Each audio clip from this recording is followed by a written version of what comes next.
Hi hello welcome to my channel Suni Srini DJ YouTube channel. ఈరోజు మన ఛానల్లో వచ్చేసి చిలకడ దుంపలతో బొబ్బట్లు ఎలా చేసుకోవాలో చూపిస్తాను. ముందుగా చిలకడ దుంపల్ని ఉడకబెట్టేసి తొక్క తీసి పెట్టుకోవాలి. తర్వాత ఒక కప్పు గోధుమ పిండిలో కొంచెం సాల్ట్ వేసి పాలు పోసుకొని వాటర్ కూడా పోసుకొని కలుపుకోవాలి. మనం చపాతీ పిండి కలుపుకునేటప్పుడు కొంచెం కాచి చల్లార్చిన పాలు పోసుకుంటే చపాతీలు చాలా స్మూత్గా వస్తాయి. చపాతీ పిండి మొత్తం కలిసేలాగా కలుపుకోవాలి.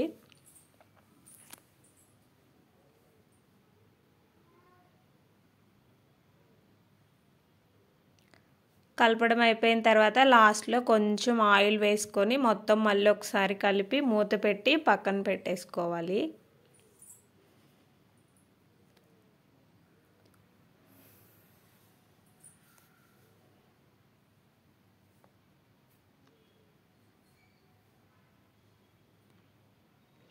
తర్వాత ముందుగా మనం తొక్క తీసి పెట్టుకున్న చిలకడ దుంప ముక్కలను తీసుకొని ఇట్లా చేత్తో మెత్తగా మెదుపుకోవాలి.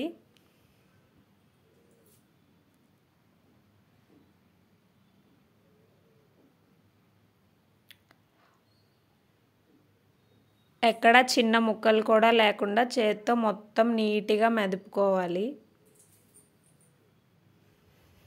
నేను ఇక్కడ వచ్చేసి 300 గ్రాముల చిలకడ దుంపలు తీసుకున్నాను. వాటిలోకి ఒక చిన్న కప్పు బెల్లం వేసాను. స్వీట్ పొటాటోస్ ఆల్రెడీ తీయగా ఉంటాయి కాబట్టి ఎక్కువ బెల్లం అయితే అవసరం లేదు. ఒక చిన్న కప్పు బెల్లం వేసుకుంటే చాలు. బెల్లం కూడా వేసి బెల్లము స్వీట్ పొటాటో మిశ్రమం మొత్తం కలిసేలాగా కలిపి ఇలా చిన్నగా బాల్స్ చేసుకోవాలి.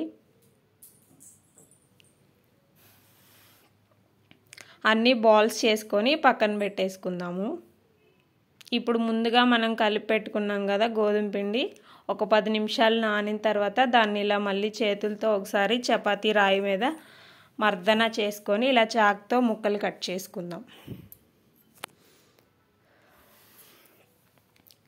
ఇలా చాకుతో కట్ చేసుకుంటే మనకి బాల్స్ చేసుకోవడానికి ఈజీగా ఉంటుంది. మనం ముందుగా ఎంత బాల్స్ చేసుకున్నామో చపాతీ ఉండలు కూడా అంతే బాల్స్ చేసుకోవాలి. ఇప్పుడు ఒక చపాతీ ఉండను తీసుకొని ఇలా వీడియోలో చూపిస్తున్నట్టు చేసుకోవాలి.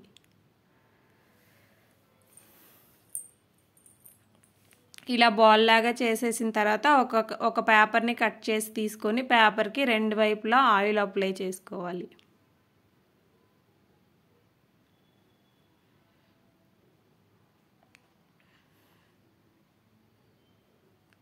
ఇప్పుడు ఆ చపాతీ ఉండబెట్టేసి పేపర్ని పైకి మడిచేసి ఇలా వీడియోలో చూపిస్తున్నట్టు పల్చగా చేసుకోవాలి.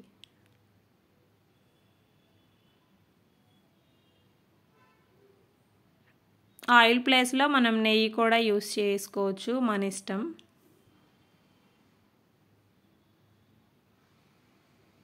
మరీ పల్చగా కాకుండా కొంచెం మందంగా చేసుకోవాలి. ఇప్పుడు స్టవ్ పైన పాన్ పెట్టుకొని ఇక్కడ కొంచెం నెయ్యి వేసుకొని నెయ్యి కొంచెం వేడైన తర్వాత మనం చేసి పెట్టుకున్నాం కదా బొబ్బట్టు, దాన్ని పెనం మీద వేసుకోవాలి జాగ్రత్తగా.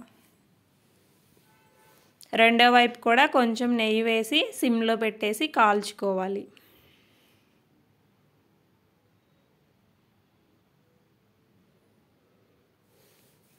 హైలో పెట్టకూడదండి, హైలో పెడితే మాడిపోతుంది. సిమ్లో పెట్టుకొని వేయించుకోవాలి. నెయ్యి వేసాం కదా తొందరగా మాడిపోతుంది. సిమ్లో ఉంచే వేయించుకోవాలి 2 వైపులా.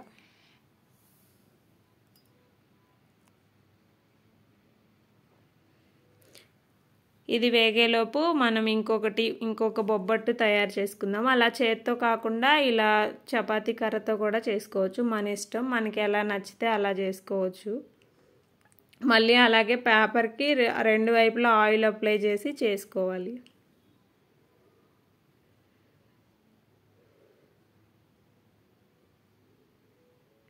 ఇలాగే మనం తయారు చేసుకున్న బొబ్బట్లన్నిటినీ చేసుకోవాలి. ఇంతే అండి, బొబ్బట్లు అయితే రెడీ అయినాయి. అన్ని బొబ్బట్లు సిమ్లో పెట్టేసుకొని కాల్చుకోవాలి. ఈ బొబ్బట్లు చాలా బాగుంటాయి. చిన్నపిల్లలకైనా పెద్దవాళ్ళకైనా చాలా మంచిది, హెల్త్కి కూడా చిలకడ దుంప. మనకి ఎప్పుడన్నా బొబ్బట్టు తినాలి అనిపిస్తే ఇలా ఈజీగా చేసేసుకోవచ్చు. కూడా చాలా ఈజీ. ఇంతే ఈ వీడియో. బాయ్.